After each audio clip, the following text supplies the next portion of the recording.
And I'm actually quite excited about this adventure. I think it's going to be very interesting, very scenic nonetheless. This is a 17-mile loop through this canyon up into some steep, rugged terrain.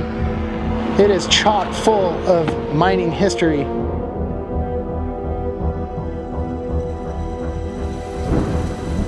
That thunder as it echoes through these crazy rock canyons. This is a cool spot to sit and listen to the thunder. Freaking love weather like this. That is one thing about Colorado, is it just continues and continues to give on the scenic beauty. Found myself on a bit of a side quest out here. These rock gardens on this trail just continue to get more and more treacherous. It's been a true test to the Sprinter van. That's steep. This is a freaking goat trail. It's loose, it's rutted, it's rugged, rocky, chunky. 4-wheel low range, 3-to-1 crawl ratio, baby, with the locker, aired down tires, lots of traction. This is freaking spectacular right here. This is so cool.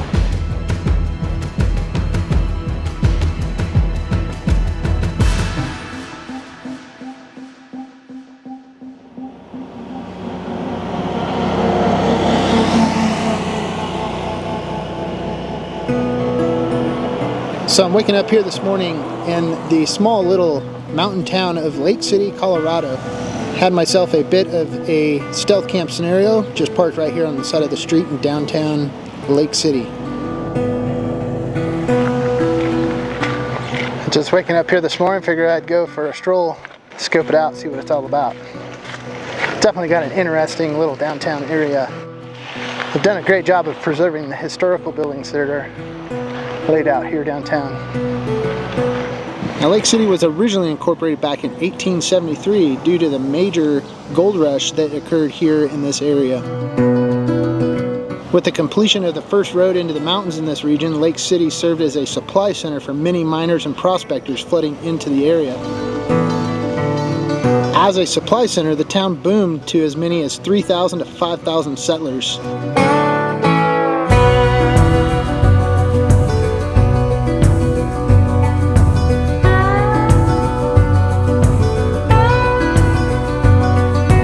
But as the first discovered deposits were found to be only moderately productive and no new extensive or rich deposits of minerals were found, by 1879 the boom had subsided.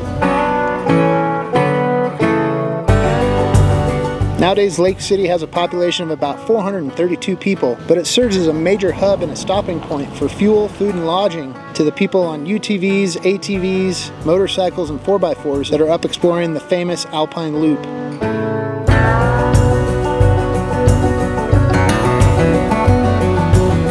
Lake City is definitely a quiet little town on a Sunday morning.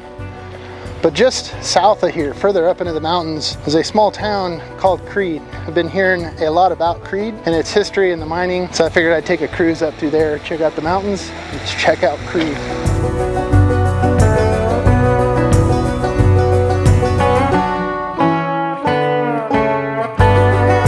We're going to head out south on Highway 149, which is known as the Silver Thread Scenic Byway.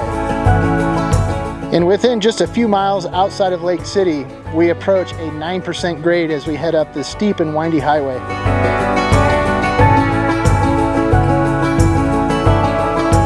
Just a few miles into the trip, we approach the elevation of 11,500 feet as we top Slumgullion Pass. Once we crested the top, we are greeted with yet another scenic view.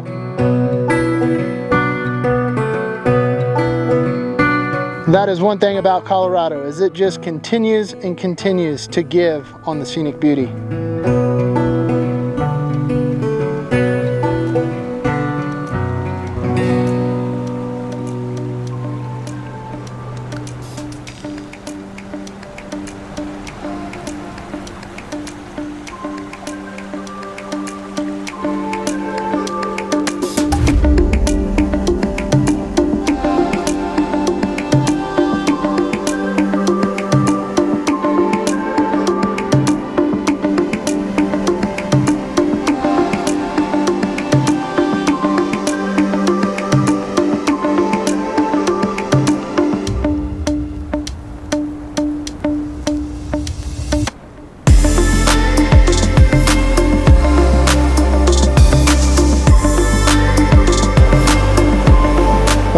finally made it up here to the small historic town of Creede. Cruising through downtown here, things definitely look interesting. You can tell there is a lot of deep history here.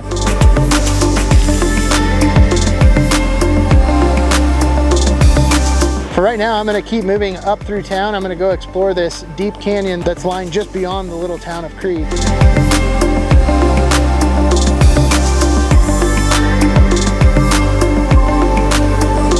So making my way up this canyon, I've ended up at the Bachelor historic loop.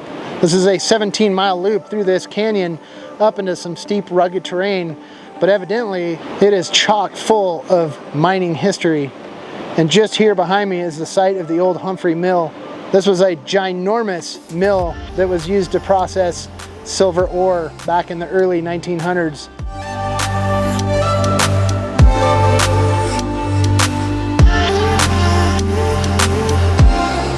At the height of its operation from 1904 to 1905, this massive gravity-fed mill employed over 1,000 men.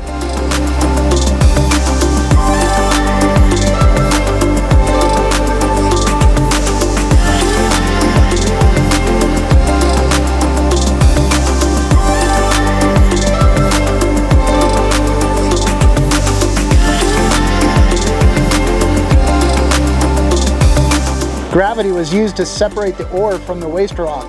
The concentrated silver ore was then loaded into rail cars at the base of the mill and then hauled to smelters all the way down in El Paso, Texas.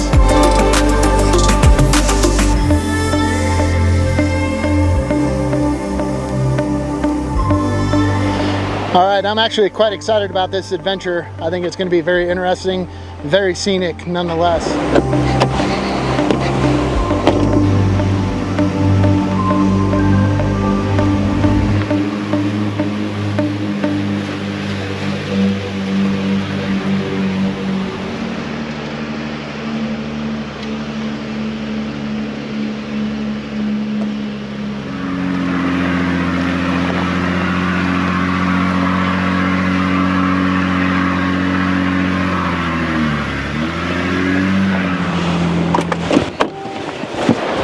We literally just came around the first turn, and this first scene that you come up upon, it's like straight out of, like, let's say a model railroad. That was one of my favorite things growing up as a kid, is going and seeing these realistic built model railroads. And it seems like they always took place around mining situations like what is right up here.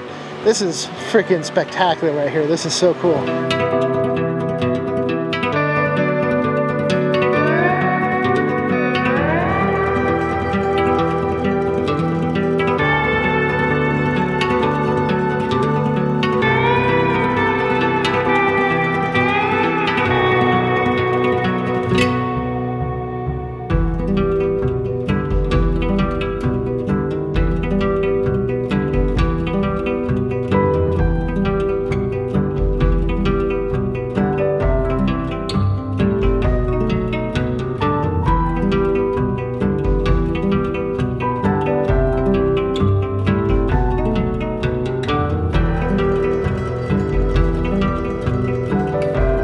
As I'm up here flying the drone around exploring these old mine sites, I'm just trying to imagine what it took to get all the equipment up here to build these structures, to dig these mines into the side of this solid rock mountain.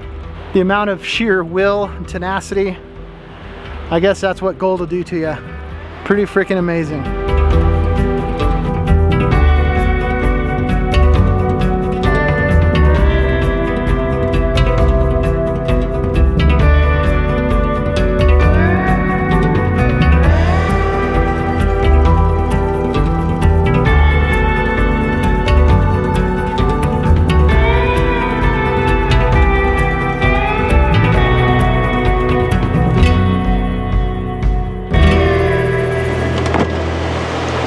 Well, I can already tell that this 17 miles up through this backcountry of Creede is going to take a lot longer than what I expected, because just in the opening few minutes here, it is absolutely spectacular. I'm looking forward to this, and hopefully it only continues to get better.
Well, I can already tell you that we're going to run out of daylight before we finish this loop, but that's exactly why we live in a van.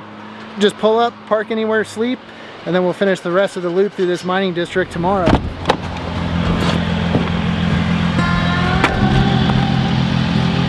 Okay, well, I think this is going to be home for the night.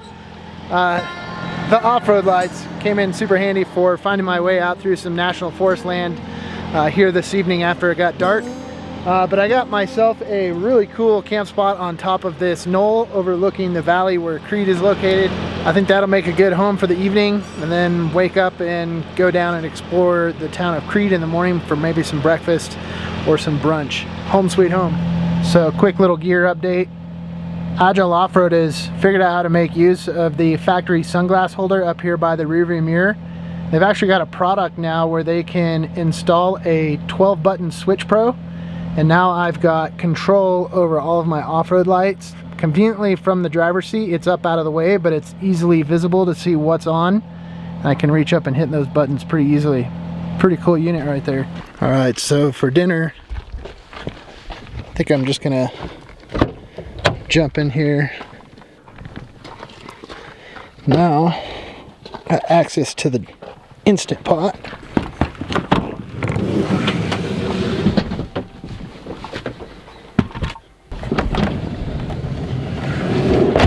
Dude, there are a lot of bugs out in this area. They were already flocking around my outside scene lights. There is one thing that I despise absolutely, is having bugs inside my van when I'm trying to sleep. Unfortunately, I don't have bug nets.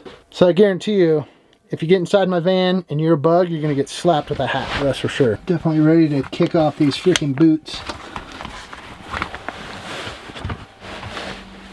Man, the van is in complete disarray from a day of traveling and off-roading. Things just kind of get out of hand over here.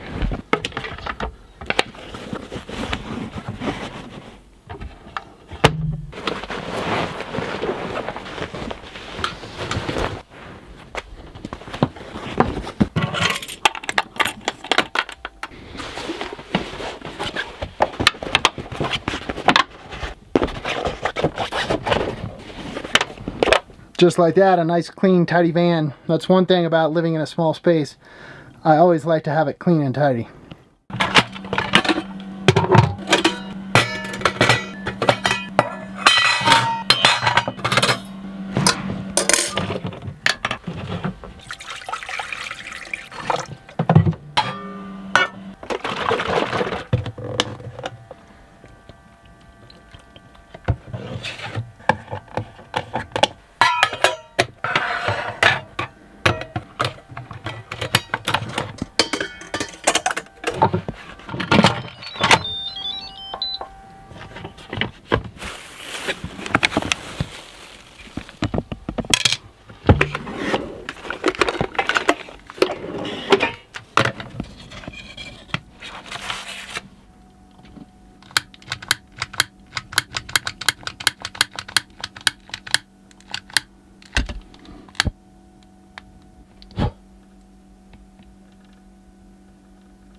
Well, there we go. I'd say that makes it just a bit cozy. A little bit of incense going on, some thunder outside, some leftovers warming up right here in the Instant Pot. It's a good way to spend a night of van life up here in the National Forest above Creede, Colorado. Hello. Battery full.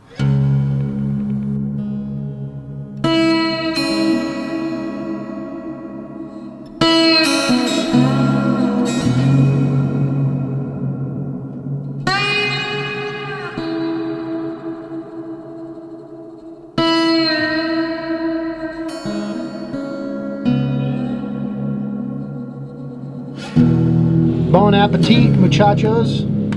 Dinner is served. A little bit of leftovers. Rice, chicken, mushrooms, all flavored with curry and turmeric. Makes for great leftovers a few days later.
What a way to wake up. Of course, I got here late last night in the dark. I didn't have any idea that I was going to wake up to this. I mean, I knew there was going to be a view because I could see lights down there. But this is pretty spectacular.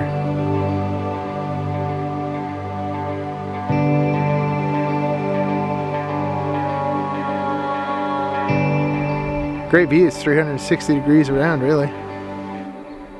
Great way to wake up. Great way to start the day.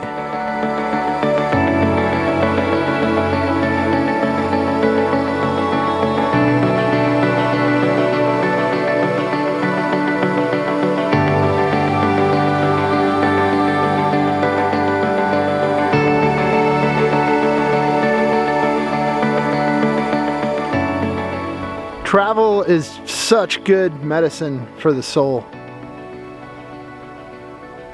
I'm fortunate enough to live this lifestyle day in and day out, but I tell you what, even I myself, I get stuck in the daily rut.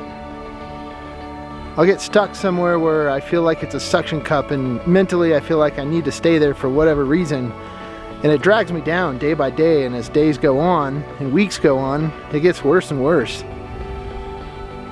But I find once I finally pull myself away from that suction and I hit the open road, and I start taking chances on different routes, taking a left instead of a right, exploring new places that I've never been. Then all of a sudden life opens back up again, and I feel good, I feel clean, I feel refreshed. Travel. It's good. Pull yourself out of your daily rut. Get yourself out there. I struggle from it, and I gotta remind myself. And sometimes it's harder than other times. But feeling good right now, and that's because I've hit the open road and just started traveling and taking some chances again.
Well, I tell you what, that right there was some of the best smashed ab toast that I've ever had. The bread, extremely fresh. Everything just melted together. It was delicious.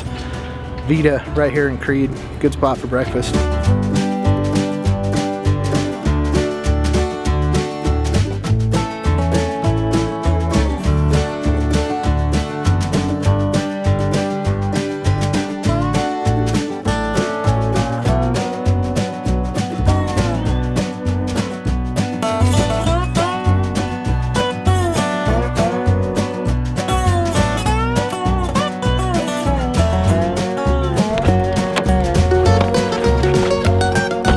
We got to check out the little town of Creede. What a cool little spot. Lots of historical buildings. You could tell at one point it was a boom town when all the mining was going off the hook up here. Matter of fact, today it's still a hustle and a bustle. Lots of people coming in to check it out, see the historic town of Creede. Had a great little breakfast. And now I'm gonna go hit this other loop that takes me on an alternative route to what I did yesterday. Hopefully some more mining, some more cool rock territory in these mountains.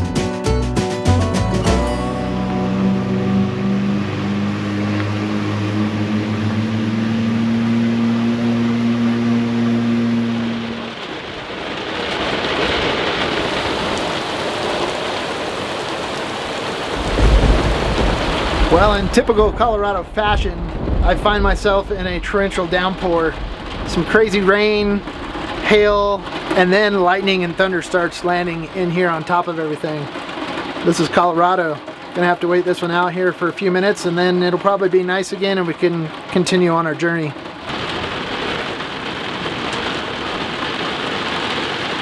There's definitely a system moving through, but it doesn't seem to be too large, so I would imagine here within a few minutes it'll probably move past and we'll be back to doing what we're doing.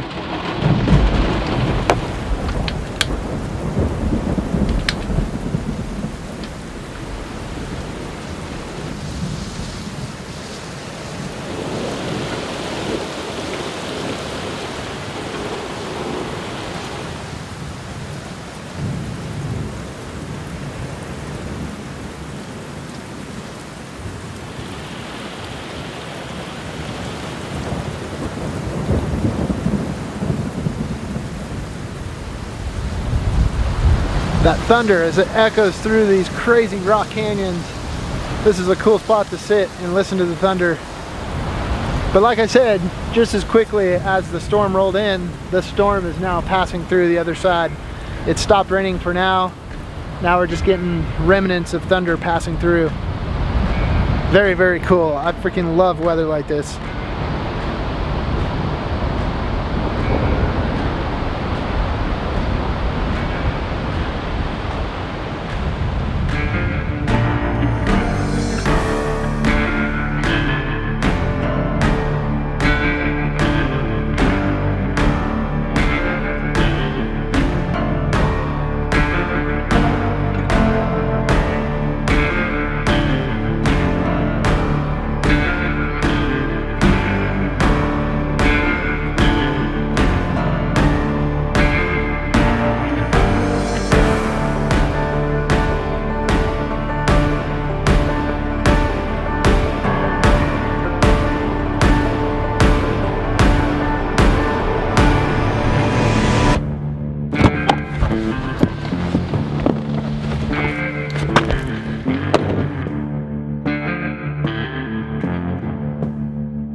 Well, I've got to say, on today's loop, I find the terrain to be interesting. Very spectacular cliffs, cool, interesting road that meanders down along this creek. More lightning and thunder coming. As I check the map, there's weather systems developing here to the west. But like I said, the terrain here is pretty cool.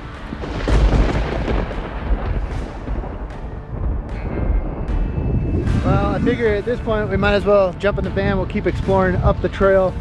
I think we go up and over the top of this mountain, and as this storm rolls out across, that should be pretty cool. Let's go see what we find.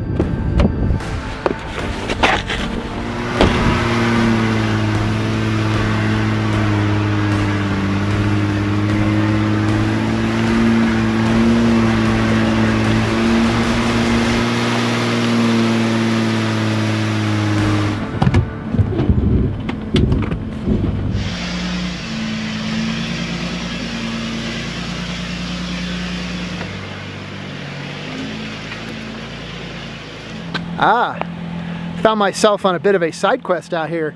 I was headed up over the switchbacks to complete the loop of this road. I saw a trail headed off to the right. It got the best of me. Now we're on a side quest out here. I looked up the information on Onyx. Trail was rated a 3 out of 10, but I'm like halfway through. This is a freaking goat trail. This might be like a 3 for a Jeep, but it's pretty rocky. I've been using the heck out of the Atlas transfer case, locked in 4-wheel low range, just creeping my way through this rock garden.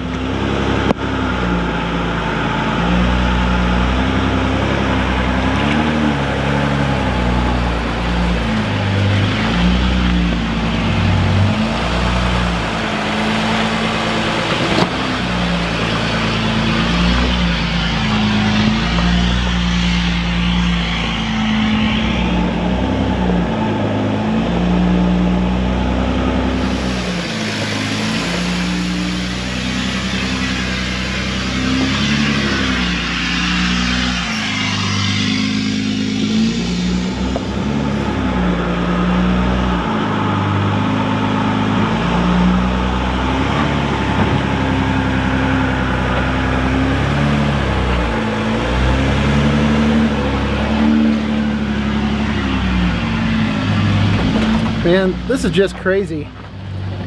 The description on this trail is way off. This is only a 2.2 mile trail back in here. The description said the very first part was a bit rocky and then it opened up into some nice dirt roads. I'm at least more than halfway through this trail, and this thing is more like a 4 or a 5 rating, and definitely not the 3 that Onyx says. It's pretty technical. These rock gardens on this trail just continue to get more and more treacherous. You can see the Sprinter van parked down in there, and look at this coming up here. It's been like that for about the last mile since I got on this trail. It's been a true test to the Sprinter van, but as you guys can tell, at that 3-to-1 crawl ratio in 4-wheel drive low, the van is just able to walk through these rock gardens, and I'm never more into the throttle than about 1250 RPMs. That's just barely in it. That's perfect.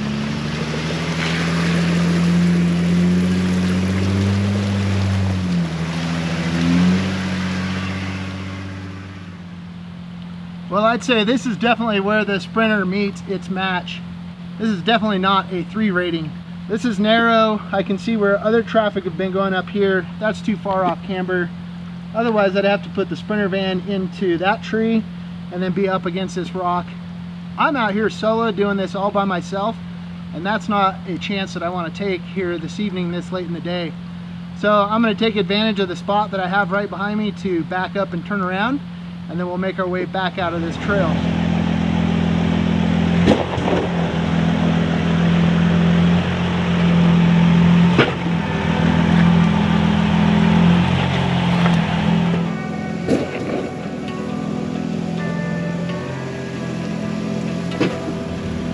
That hill climb right there is steep. I came down it earlier, now I've got to crawl my way back up it. I've got to figure out a way to justify just how steep that is on camera, which is one of my biggest challenges out here doing this stuff off-road, is trying to capture just how extreme some of these crazy obstacles are for the Sprinter van.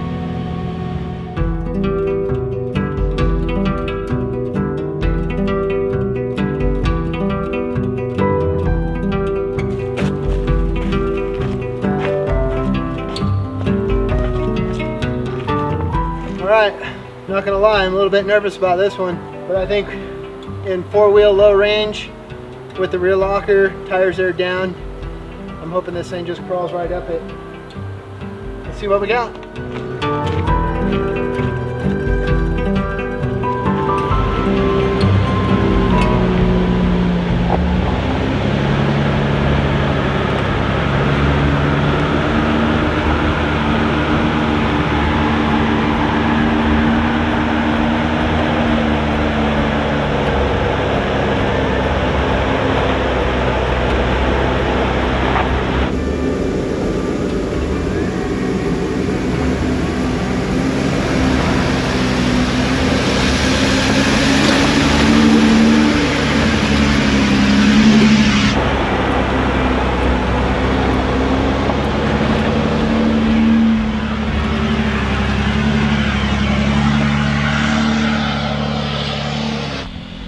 So let me just tell you guys right now that there is no way that the steepness of this hill, of this obstacle, actually translates on camera. That's steep.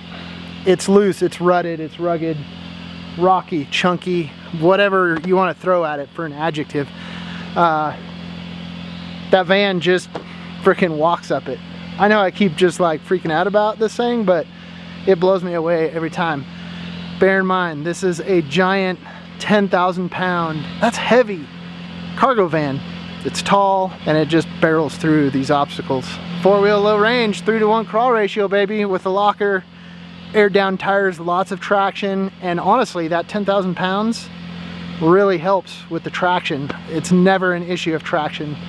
Matter of fact, I bet you a stock pickup truck, maybe even if it had all-terrains, would struggle because it's so light and lacking traction. We did it. Let's get ourselves back out of this trail. We still got one pretty decent obstacle around this switchback up here. Boulder field going up around a switchback. Definitely gonna find the skid plates on this one and we're gonna put them to work.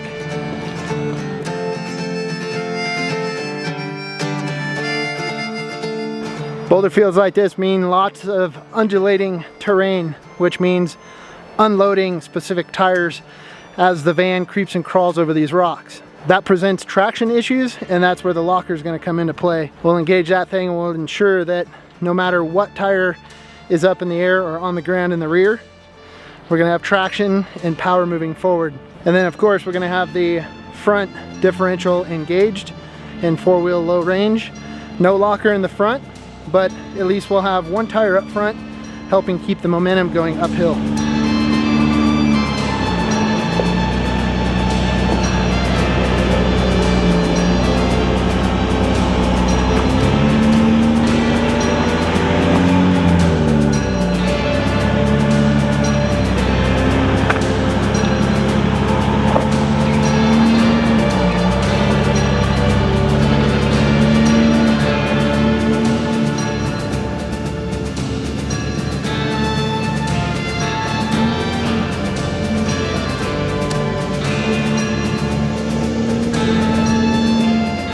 All right, that was actually pretty cool.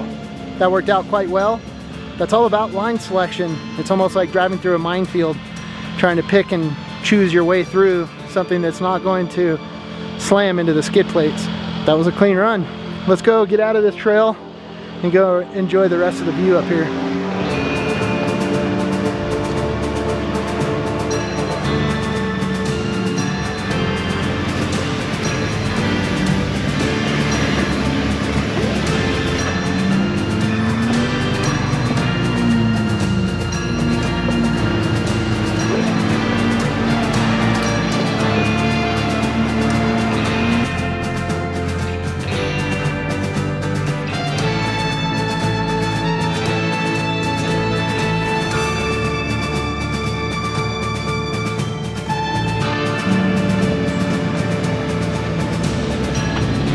Well, we finally made it off of our little side quest there, and boy, I tell you what, a goat trail that was.